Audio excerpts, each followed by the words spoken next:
69. The Funeral. Haul in the chains. Let the carcass go astern. The vast tackles have now done their duty. The peeled white body of the beheaded whale flashes like a marble sepulchre. Though changed in hue, it has not perceptibly lost anything in bulk. It is still colossal.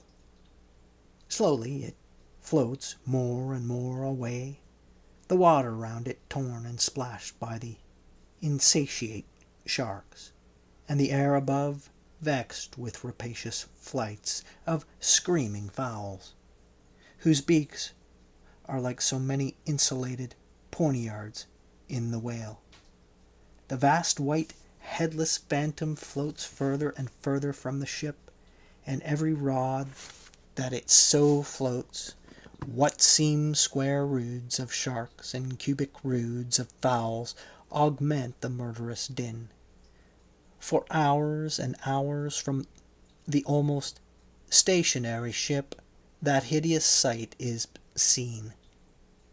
Beneath the unclouded and mild azure sky, upon the fair face of the pleasant sea, wafted by the joyous breezes, that great mass of death floats on and on, till lost in infinite perspectives. There's a most doleful and most mocking funeral. The sea vultures all in pious mourning, the air sharks all punctiliously in black or speckled. In life but few of them would have helped the whale, I ween, if peradventure he had needed it, but upon the banquet of his funeral they most piously do pounce. O horrible vulturism of earth, from which not the mightiest whale is free! Nor is this the end. Desecrated as the body is, a vengeful ghost survives, and hovers over it to scare, espied by some timid man of war, or blundering discovery vessel from afar, when the distance obscuring the swarming fowls nevertheless still shows the white mass floating in the sun, and the white spray heaving high against it. Straightway the whale's unharming corpse with trembling fingers is set down in the log. Shoals, rocks, and breakers hereabouts beware.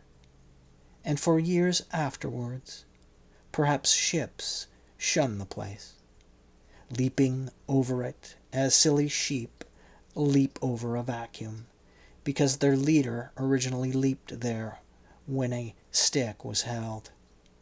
There's your law of precedents. There's your utility of traditions. There's the story of your obstinate survival of old beliefs never bottomed on the earth and now not even hovering in the air. There's orthodoxy.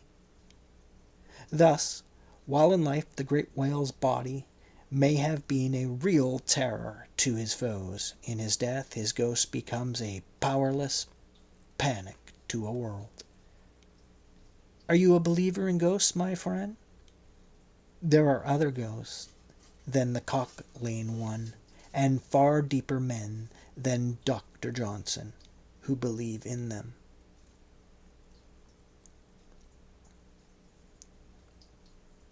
'70. The Sphinx. It should not have been omitted that previous to completely stripping the body of the Leviathan, he was beheaded. Now, the beheading of the sperm whale is a scientific anatomical feat upon which experienced whale surgeons very much pride themselves, and not without reason. Consider that the whale has nothing that can properly be called a neck. On the contrary, where his head and body seem to join, there in the very place is the thickest part of him. Remember also that the surgeon must operate from above, some 8 or 10 feet intervening between them and his subject, and the subject almost hidden in a discolored, rolling, and oftentimes tumultuous and bursting sea. Bear in mind, too, that under these untoward circumstances he has to cut many feet deep in the flesh, and in that subterraneous manner, without so much as getting one single peep into the ever contracting gash thus made, he must skilfully steer clear of all adjacent interdicted parts, and exactly divide the spine at the critical point hard by its insertion into the skull. Do you not marvel, then, at Stubbs' boast that he demanded but 10 minutes to behead a sperm whale? When first severed, the head is dropped astern, and held there by a cable till the body is stripped. That done, if it belong to a small whale, it is hoisted on deck to be deliberately disposed of. But with a full-grown leviathan, this is impossible, for the sperm whale's head embraces nearly 1/3 of his entire bulk, and completely to suspend such a burden as that, even by the immense tackless of the whaler, this were as vain a thing as to attempt weighing a Dutch barn in jeweller's scales. The Pequod's whale being decapitated, and the body stripped, the head was hoisted against the ship's side, about halfway out of the sea, so that it might yet in great part be buoyed up by its native element. And there, with the strained craft steeply leaning over to it, by reason of the enormous downward drag from the lower masthead, and every yardarm on the side projecting like a crane over the waves, there that blood-dripping head hung to the Pequod's waist, like the giant Holofernes from the girdle of Judith. When this last task was accomplished, it was noon, and the seamen went below to their dinner. Silence reigned over the before tumultuous but now deserted deck. An intense copper calm, like the universal yellow lotus, was more and more unfolding its noiseless, measureless leaves upon the sea. A short space elapsed, and up into this noiselessness came Ahab, alone from his cabin.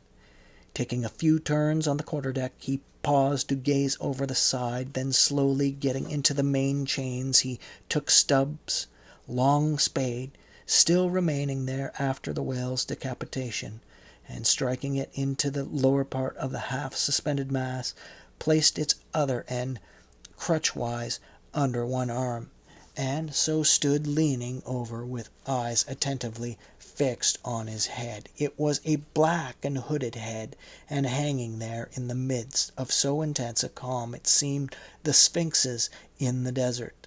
"Speak, thou vast and venerable head," muttered Ahab, "which thou ungarnished with a beard, yet here and there lookest hoary with mosses. Speak, mighty head, and tell us the secret thing that is in thee.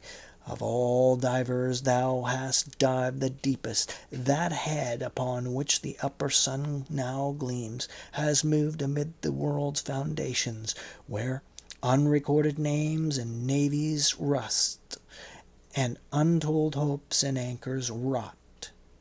Where in her murderous hold this frigate earth is ballasted with bones of millions of the drowned, there in that awful waterland, there was thy most familiar home. Thou hast been where belle or diver never went, hast slept by many a sailor's side, where sleepless mothers would give their lives to lay them down. Thou saw'st the locked lovers when leaping from their flaming ship, heart to heart they sank beneath the exulting waves, true to each other, when heaven seemed false to them. Thou saw'st the murdered mate when tossed by pirates from the midnight deck. For hours he fell into the deeper midnight of the insatiate maw, and his murderers still sailed on unharmed, while swift lightnings shivered the neighboring ship that would have borne a righteous husband to outstretched longing arms. O head, thou hast seen to split the planets and make an infidel of Abraham, and not one syllable is thine. Sail ho! Cried a triumphant voice from the main masthead. Aye, well, now, that's cheering, cried Ahab, suddenly erecting himself, while whole thunder-clouds swept aside from his brow. That lively cry upon this deadly calm might almost convert a better man. Where away? 3 points on the starboard bow, sir, and bringing down her breeze to us. Better and better, man. Would now St. Paul would come along that way, and to my breezelessness bring his breeze. O nature and O soul of man, how far beyond all utterance are your linked analogies! Not the smallest atom stirs or lives on matter, but has its cunning duplicate in mind.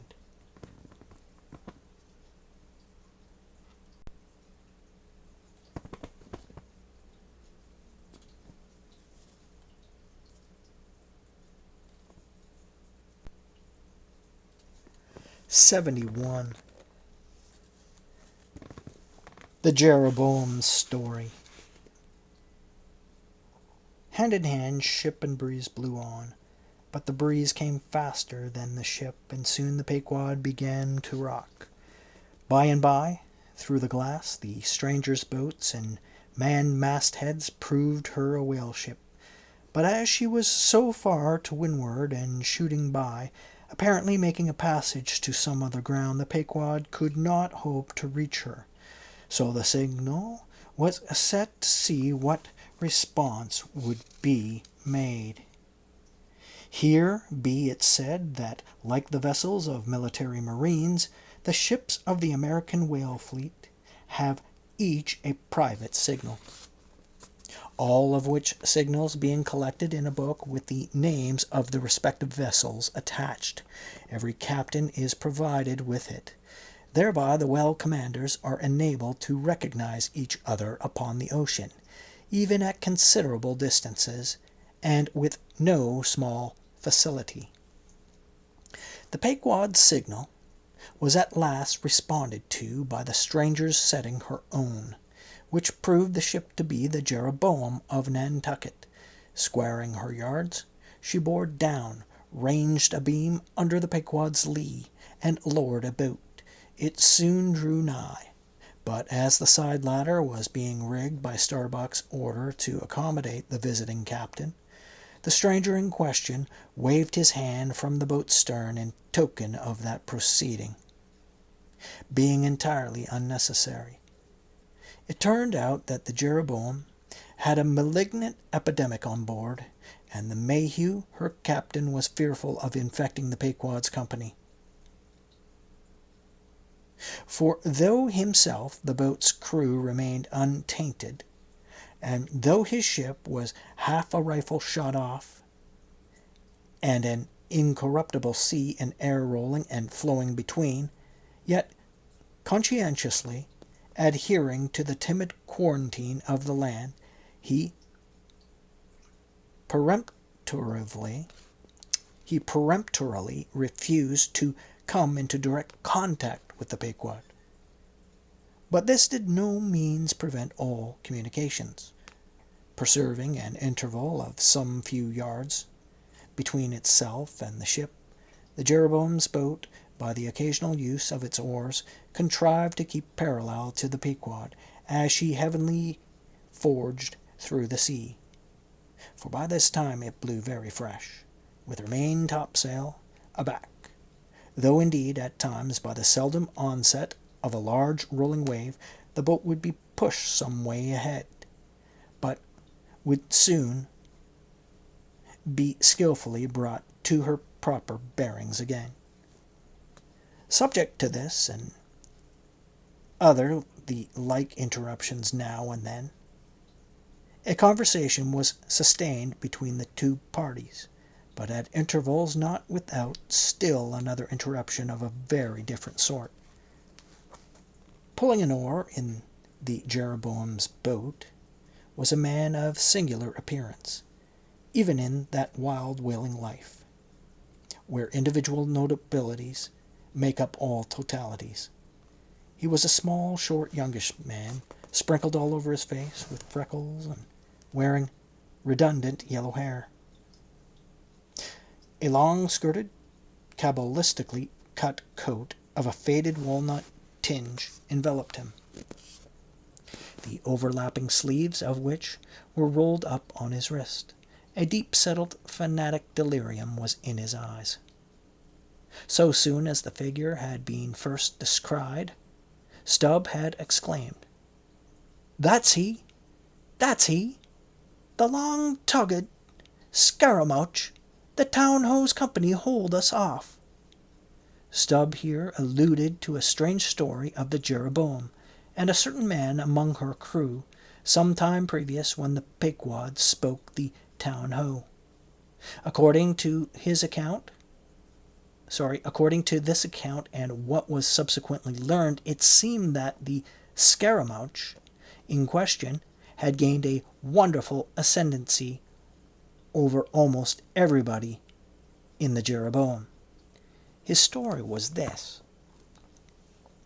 He had been originally nurtured among the crazy society of Neskayuna Shakers, where he had been a great prophet in their cracked secret meetings, having several times descended from heaven by the way of a trap door, announcing the speedy opening of the seventh vial, which he carried in his vest pocket, but which, instead of containing gunpowder, was supposed to be charged with laudanum. A strange apostolic whim having seized him, he had left Neskoyuno for Nantucket, where with that cunning peculiar to craziness he assumed a steady, common-sense exterior and offered himself as a green-hand candidate for the Jeroboam's whaling voyage. They engaged him, but straightway, upon the ship's getting out of sight of land, his insanity broke out in a freshet. He announced himself as the Archangel Gabriel, and commanded the captain to jump overboard. He published his manifesto, whereby he set himself forth as the deliverer of the Isles of the Sea, and Vicar General of all Oceania. The unflinching earnestness with which he declared these things, the dark, daring play of his sleepless, excited imagination, and all the preternatural terrors of real delirium, united to invest this Gabriel in the minds of the majority of the ignorant crew with an atmosphere of sacredness. Moreover, they were afraid of him. As such a man, however, was not of much practical use in the ship, especially as he refused to work except when he pleased, the incredulous captain would fain have been rid of him, but apprised that that individual's intention was to land him in the first convenient port, the Archangel forthwith opened all his seals and vials, devoting the ship and all hands to unconditional perdition, in case this intention was carried out. So strongly did he work upon his disciples among the crew, that at last, in a body, they went to the captain and told him if Gabriel was sent from the ship, not a man of them would remain. He was therefore forced to relinquish his plan, nor would they permit Gabriel to be any way maltreated, say or do what he would. So that it came to pass that Gabriel had the complete freedom of the ship. The consequence of all this was that the Archangel cared little or nothing for the captain and mates, and since the epidemic had broke out, he carried a higher hand than ever, declaring that the plague, as he called it, was at his sole command, nor should it be stayed but according to his good pleasure. The sailors, mostly poor devils, cringed, and some of them fawned before him in obedience to his instructions, sometimes rendering him personal homage as to a god. Such things may seem incredible, But, however wondrous, they are true. Nor is the history of fanatics half too striking in respect to the measureless self-deception of the fanatic himself, as his measureless power of deceiving and bedeviling so many others. But it is time to return to the Pequod. "I fear not thy epidemic, man," said Ahab from the bulwarks to Captain Mayhew, who stood in the boat's stern. "Come on board." But now Gabriel started to his feet. Think of the fevers, yellow and bilious. Beware the horrible plague." "Gabriel, Gabriel," cried Captain Mayhew, "thou must either—" But that instant a headlong wave shot the boat far ahead, and its seethings drowned all speech. "Hast thou seen the white whale?" demanded Ahab, when the boat drifted back. Think of thy white boat, stoven and sunk. Beware of the horrible tale." "I tell thee again, Gabriel, that—" But again the boat tore ahead as if dragged by fiends. Nothing was said for some moments while a succession of riotous waves rolled by, which by one of those occasional caprices of the seas were tumbling, not heaving it. Meantime, the hoisted sperm whale's head jogged about very violently, and Gabriel was seen eyeing it with rather more apprehensiveness than his archangel nature seemed to warrant. When this interlude was over, Captain Mayhew began a dark story concerning Moby Dick, not, however, without frequent interruptions from Gabriel. Whenever his name was mentioned, and the crazy sea that seemed leagued with him,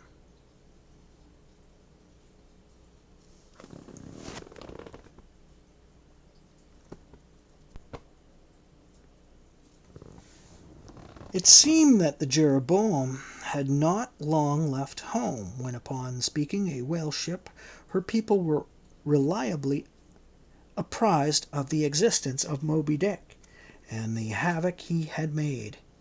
Greedily sucking in this intelligence, Gabriel solemnly warned the captain against attacking the white whale, in case the monster should be seen in his gibbering insanity, pronouncing the white whale to be no less a being than the Shaker god incarnated, the Shakers receiving the Bible.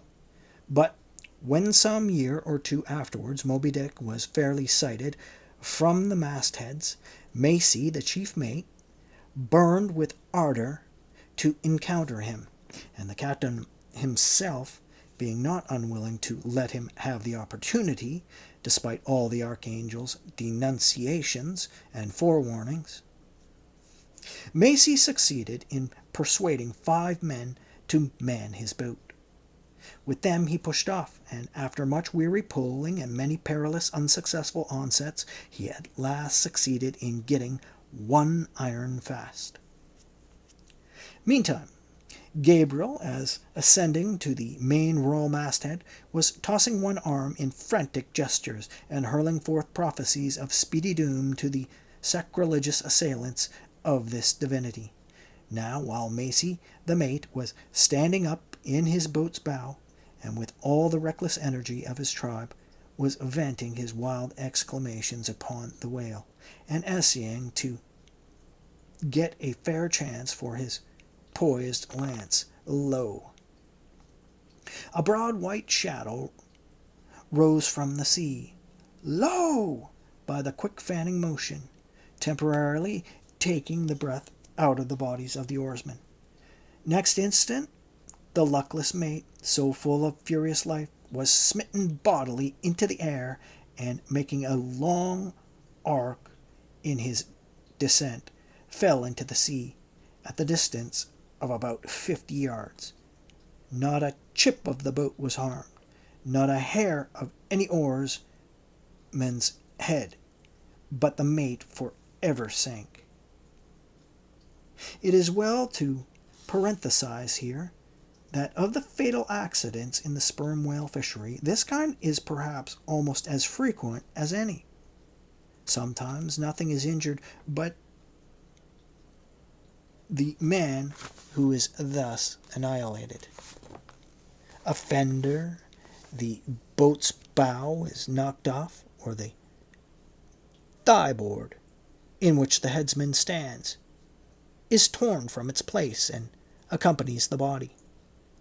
But strange of all is the circumstance that in more instances than one, when the body has been recovered, not a single mark of violence is discernible, the man being stark dead.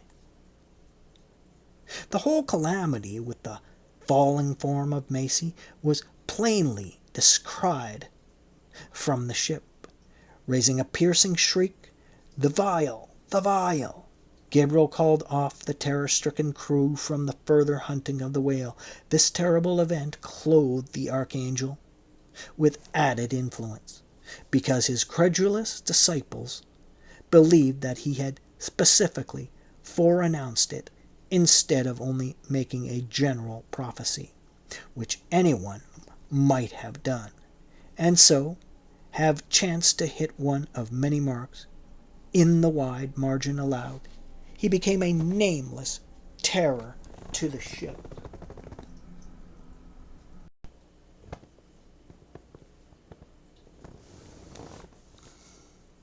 Mayhew having concluded his narration, Ahab put such questions to him that the stranger captain could not forbear inquiring whether he intended to hunt the white whale, if opportunity should offer. To which Ahab answered, "Aye, straightway." Then Gabriel once more started to his feet, glaring upon the old man, and vehemently exclaimed, with downward pointed finger, "Think, think of the blasphemer, dead and down there. Beware the blasphemer's end." Ahab stolidly turned aside, then said to Mayhew, "Captain, I have just bethought me of my letter-bag. There is a letter for one of thy officers, if I mistake not." Starbuck took over the bag. Every whale ship takes out a goodly number of letters for various ships, whose delivery to the persons to whom they may be addressed depends upon the mere chance of encountering them in the four oceans. Thus most letters never reach their mark, and many are only received after attaining an age of 3 years or more.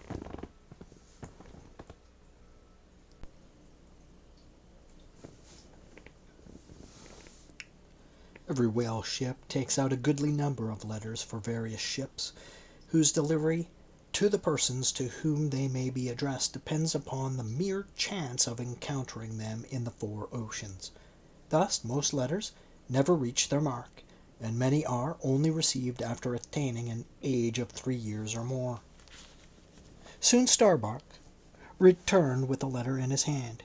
It was sorely thumbed, damp, and covered with a dull spotted green mold, in consequence of being kept in a dark locker of the cabin. Of such a letter, Death himself might well have been the postboy. "Canst not read it?" cried Ahab. "Give it me, man." "Aye, aye. It's but a dim scrawl. What's this?"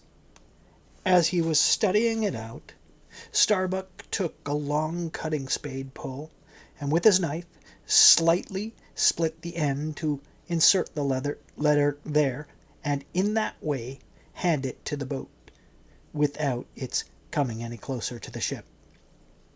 Meantime, Ahab, holding the letter, muttered, Yes, Mr. Harry," a woman's pinny hand, the man's wife. "I'll wager."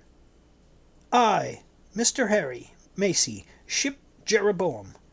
Why, it's Macy, and he's dead." "Poor fellow, poor fellow," and from his wife, sighed Mayhew. "But let me have it." "Nay, keep it thyself," cried Gabriel to Ahab. "Thou art soon going that way." "Curses throttle thee!" yelled Ahab. Captain Mayhew, stand by now to receive it. And taking the fatal missive from Starbuck's hands, he caught it in the slit of the pole, and reached it over towards the boat. But as he did so, the oarsman expectantly desisted from rowing. The boat drifted a little towards the ship's stern, so that, as if by magic, the letter suddenly ranged along with Gabriel's eager hand. He clutched it in an instant, seized the boat knife, and impaling the letter on it, sent it thus loaded back into the ship. It fell at Ahab's feet. Then Gabriel shrieked out to his comrades to give way with their oars, and in that manner the mutinous boat rapidly shot away from the Pequod. As after this interlude the seamen resumed their work upon the jacket of the whale, many strange things were hinted in reference to this wild affair.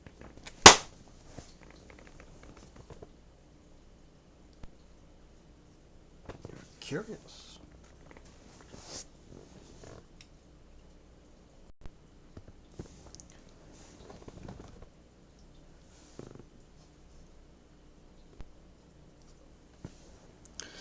'72. The Monkey Rope. In the tumultuous business of cutting in and attending to a whale there is much running backwards and forwards among the crew. Now hands are wanted there, and then again hands are wanted there. There is no staying in any one place, for at one and the same time everything has to be done everywhere. It is much the same with him who endeavors the description of the scene. We must now retrace our way a little. It was mentioned that upon first breaking ground in the whale's back, the blubber hook was inserted into the original hole there cut by the spades of the mates. But how did so clumsy and weighty a mass as that same hook get fixed in that hole? It was inserted there by my particular friend Queequeg, whose duty it was, as harpooner, to descend upon the monster's back for the special purpose referred to. But in very many cases, circumstances require that the harpooner shall remain on the whale till the whole flensing or stripping operation is concluded. The whale, be it observed, lies almost entirely submerged, excepting the immediate parts operated upon.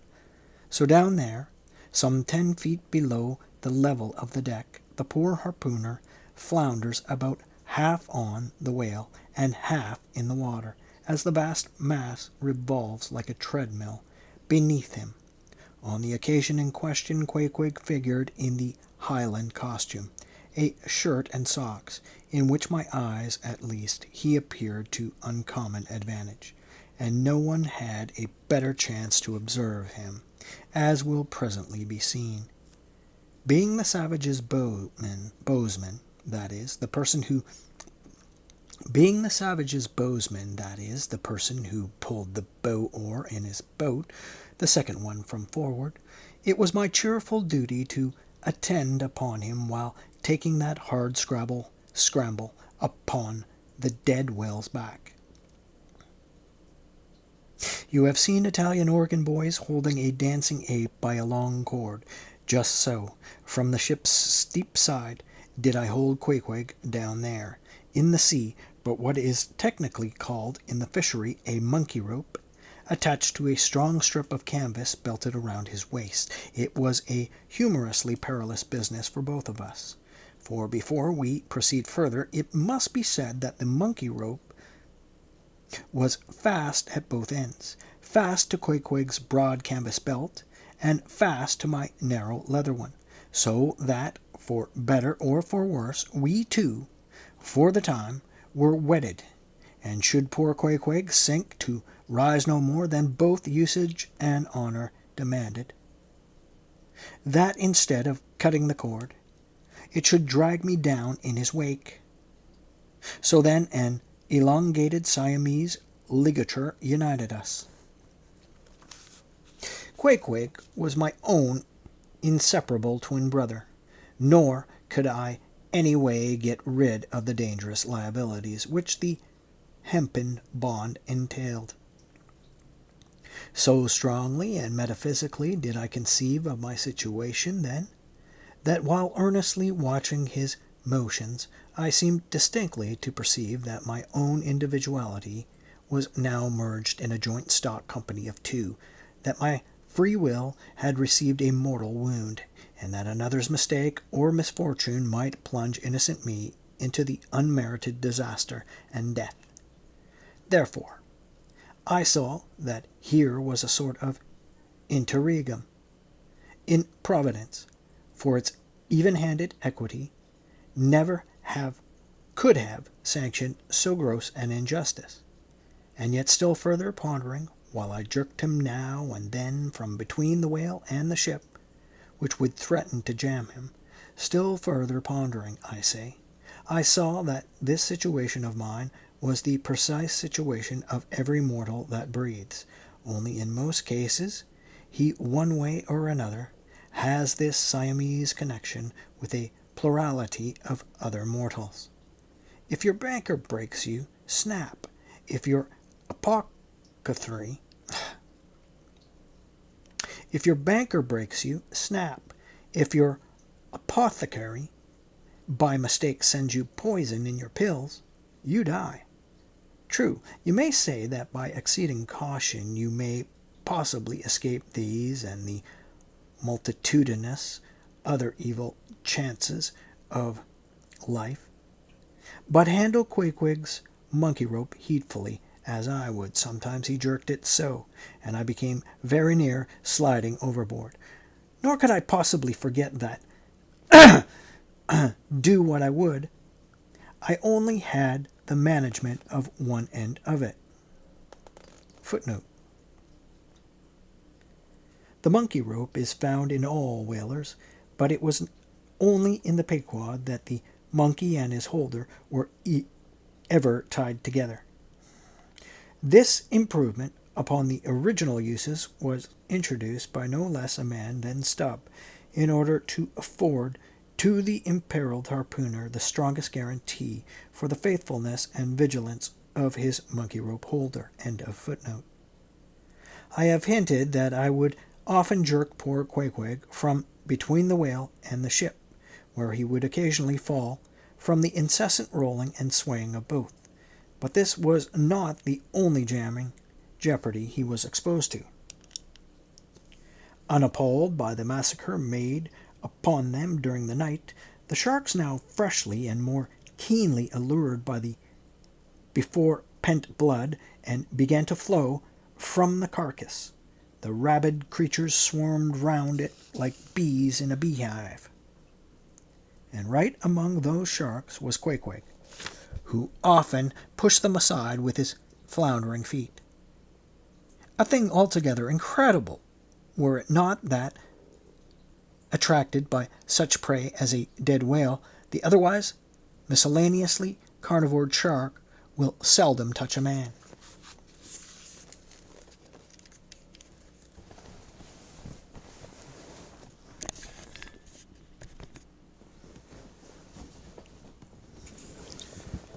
Nevertheless, it may well be believed that since they have such a ravenous finger in the pie, it is deemed but wise to look sharp to them. Accordingly, besides the monkey rope, with which I now and then jerked the poor fellow from too close a vicinity to the maw of what seemed a peculiarly ferocious shark, he was provided with still another protection.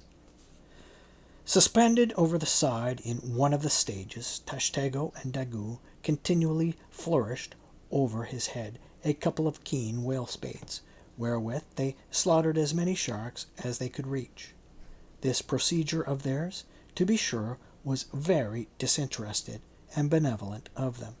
They meant Queequeg's best happiness, I admit, but in their hasty zeal to befriend him, and from the circumstances that both he and the sharks were at times half hidden by the blood-muddled water, those indiscreet spades of theirs would come nearer amputating a leg than a tail.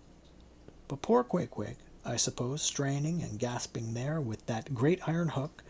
Poor Queequeg, I suppose, only prayed to his Yojo, and gave up his life into the hands of his gods. Well, well, my dear comrade and twin brother, thought I, as I draw in and then slacked off the rope to every swell of the sea, what matters it, after all? Are you not the precious image of each and all of us men in the whaling world? That unsounded ocean you grasp in is life, those sharks your foes, those spades your friends. And what between sharks and spades, you are in a sad pickle and peril, poor lad. But courage, there is good cheer in store for you, Queequeg. For now, as with blue lips and bloodshot eyes, the exhausted savage at last climbs up the chains and stands all dripping and involuntary, trembling over the side, the steward advances, and with benevolent, consolatory glance hands him what? Some hot cognac? No, hands him, ye gods, hands him a cup of tepid ginger and water. Ginger? Do I smell ginger? Suspiciously asked Stubb, coming near. Yes, this must be ginger, peering into the as yet untasted cup. Then standing, as if incredulous for a while, he calmly walked towards the astonished steward, slowly saying, Ginger? Ginger? And will you have the goodness to tell me, Mr. Doughboy, where lies the virtue of ginger? Ginger? Is ginger the sort of fuel you use, Doughboy, to kindle a fire in this shivering cannibal? Ginger.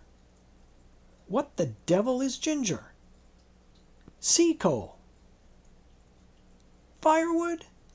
Lucifer matches? Tinder? Gunpowder? What the devil is ginger, I say, that you offer this cup to poor old Queequeg here? This is some sneaking temperance society movement about this business, he suddenly added, now approaching Starbuck, who had just come from forward.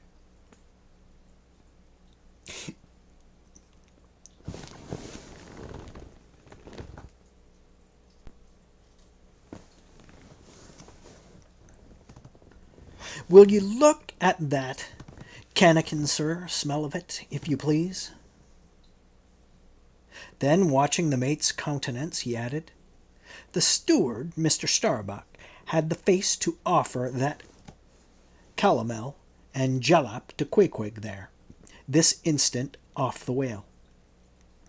Is the steward an apothecary, sir? And may I ask whether this is the sort of bitters by which he blows back the life into a half-drowned man? I trust not, said Starbuck. It is poor stuff enough. Aye, aye, steward, cried Stubb. We'll teach you to drug a harpooner. None of your apothecary's medicine here. You want to poison us, do you? You have got out of insurances on our lives and want to murder us all, and pocket the proceeds, do you? It was not me, cried Doughboy. It was Aunt Charity that brought the ginger on board, and bade me never give the harpooners any spirits, but only this ginger jub. So she called it. Ginger jub, you gingerly rascal, take that, and run along with ye to the lockers and get something better.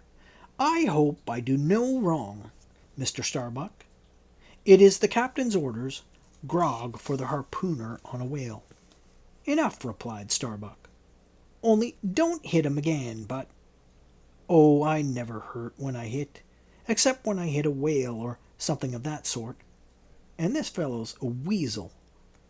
What were you about saying, sir? Only this.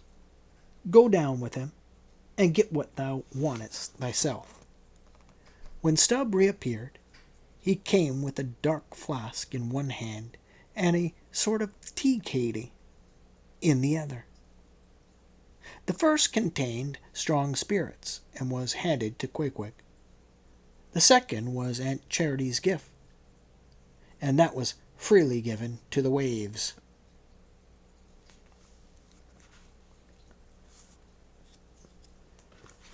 73. Stubb and the Flask kill a right whale and then have a talk over him. It must be borne in mind that all this time we have a sperm whale's prodigious head hanging to the Pequod's side, but we must let it continue hanging there a while till we can get a chance to attend it. For the present, other matters press, and the best we can do now for the head is to pray heaven the tackles may hold.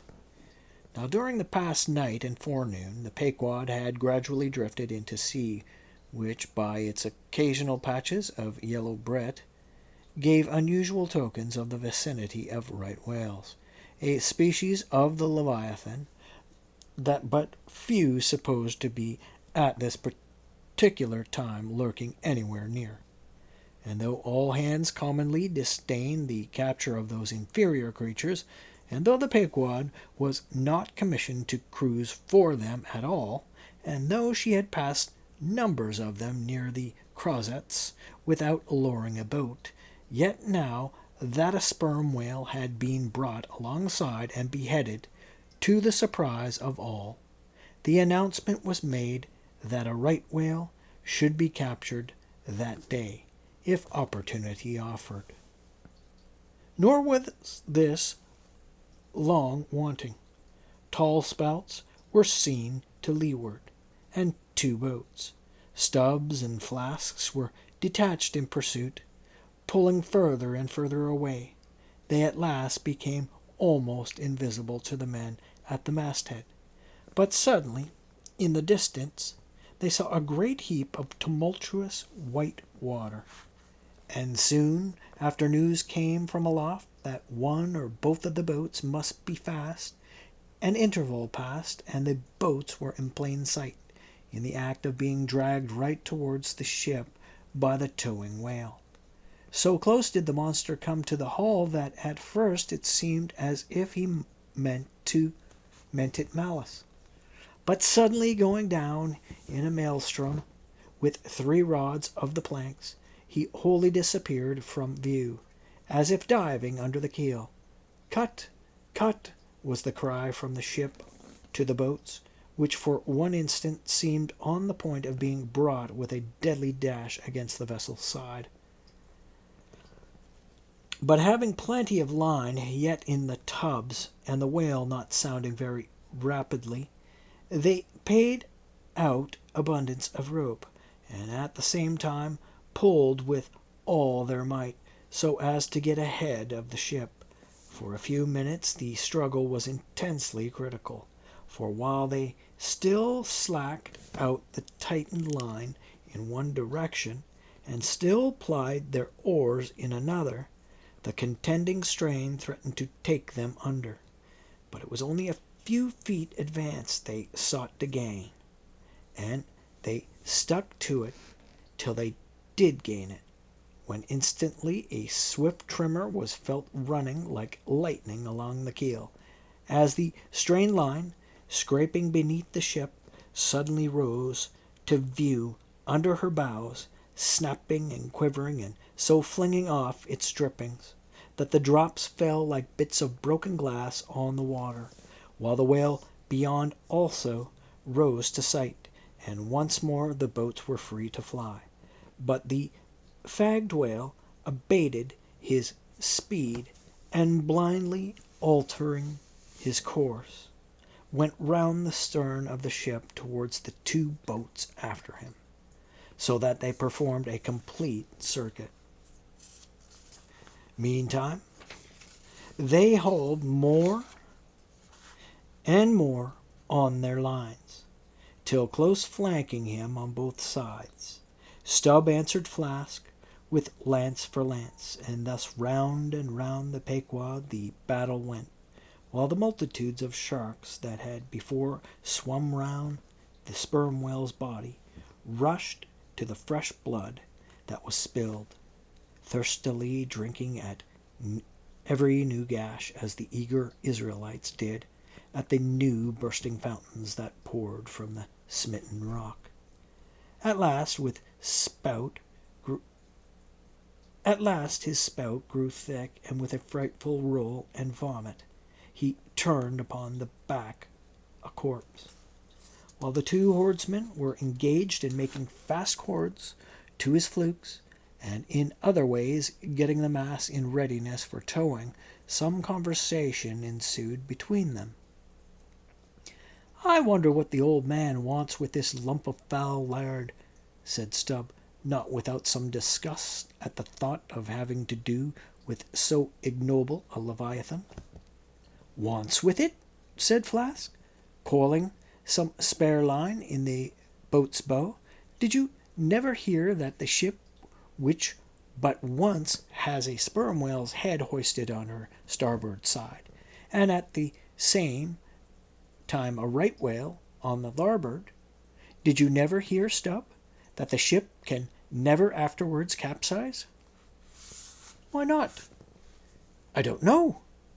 But I heard that Gamboge ghost of a Fedallah saying so, and he seems to know all about ship's charms. But I sometimes think he'll charm the ship to no good at last. I don't half like that chap, Stubb. Did you ever notice how that tusk of his is a sort of carved into a snake's head, Stubb? Sink him, I never look at him at all. But if I get a chance of a dark night, and he's standing hard by the bulwarks, and no one by, look down there, Flask," pointing into the sea with a peculiar motion of both hands. "Aye, will I, Flask. I take that Fedallah to be the devil in disguise. Do you believe that cock and bull story about his having been stowed away on board ship? He's the devil, I say. The reason why you don't see his tail is because he tucks it up out of sight. He carries it coiled away in his pocket, I guess. Blast him! Now that I think of it, he's always wanting oakum to snuff into the toes of his boots. He sleeps in his boots, don't he? He hasn't got any hammock, but I've seen him lay off nights in a coil of rigging. No doubt. And it's because of his cursed tail he coils it down, do you see, in the eye of the rigging. What's the old man have so much to do with him for? Striking up a swap or a bargain, I suppose. Bargain? About what? Why, do you see, the old man is hard bent after that white whale, and the devil there is trying to come round him and get him to swap away his silver watch, or his soul, or something of that sort, and then he'll surrender Moby Dick. Pooh! Stubb, you are skylarking. How can Fedallah do that?" "I don't know, Flask, but the devil is a curious chap, and a wicked one, I tell you.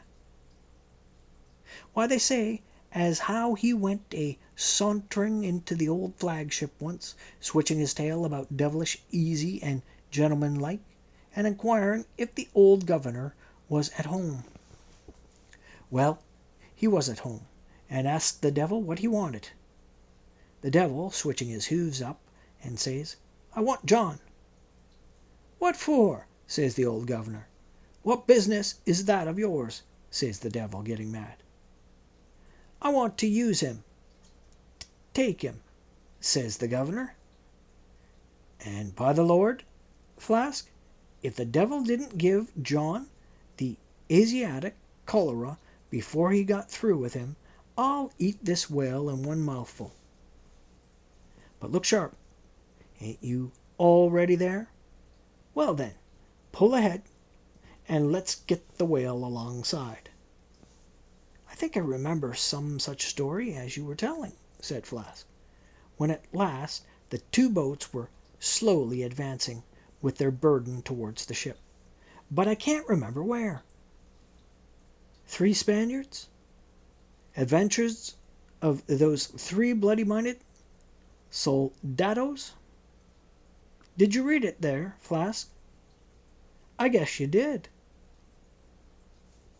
No, never saw such a book.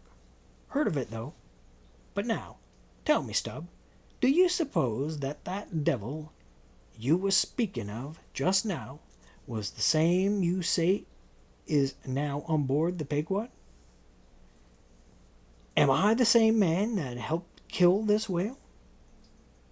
Doesn't the devil live forever? Who ever heard that the devil was dead? Did you ever see any person a wearing mourning for the devil? And if the devil has a latchkey to get into the admiral's cabin, don't you suppose he can crawl into a porthole? Tell me that, Mr. Flask. How old do you suppose Fedallah is, Stubb? Do you see the main mast there? Pointing to the ship. Well, that's the figure 1. Now take all the hoops in the Pequod's hold and string 'em along in a row with that mast. For aught do you see? Well, that wouldn't begin to be Fedallah's age, nor all the coopers in creation couldn't show hoops enough to make aughts enough. But see here, Stubb, I thought you a little boasted just now that you meant to give Fedallah a sea toss if you got a good chance. But if he's so old as all those hoops of yours come to, and if he is going to live forever, what good will it do to pitch him overboard? Tell me that. Give him a good ducking anyhow. But he'd crawl back. Duck him again, and keep ducking him. Suppose he should take it into his head to duck you, though. Yes, and drown you. What then? I should like to see him try it. I'd give him such a pair of black eyes that he wouldn't dare to show his face in the admiral's cabin again for a long while, let alone drop in the orlop there where he lives, and hereabouts on the upper decks where he sneaks so much. Damn the devil! Flask, do you suppose I'm afraid of the devil? Who's afraid of him except the old governor, who darest catch him and put him in double darbies, as he deserves, but lets him go about kidnapping people, aye, and signed a bond with him that all the people the devil kidnapped he'd roast for him. There's a governor. Do you suppose Fedallah wants to kidnap Captain Ahab? Do I suppose it? You'll know it before long, Flask. But I am going now to keep a sharp look out on him, and if I see anything very suspicious going on, I'll just take him by the nape of the neck and say, "Look here, Beelzebub, you don't do it." And if he makes any fuss, by the Lord, I'll make a grab into his pocket for his tail, take it to the captain, and give him such a wrenching and heaving that his tail will come short off at the stump. Do you see? And then I rather guess when he finds himself docked in the queer fashion, he'll sneak off without a poor satisfaction of feeling his tail between his legs. And what will you do with the tail, Stubb? Do with it? Set it for an ox whip when we get home. What else? Now, do you mean what you say, and have you been saying all along, Stubb? Mean it or not, here we are at the ship. The boats were here hailed to tow the whale on the larboard side, where fluke chains and other necessaries were already prepared for securing him. Didn't I tell you so? Said Flask. Yes, you'll soon see this right whale's head hoisted up opposite that Parmacetti's. In good time, Flask's saying proved true. As before, the Pequod steeply leaned over towards the sperm whale's head now. By the counterpoise of both heads, she regained her even keel, though sorely strained, you may well believe.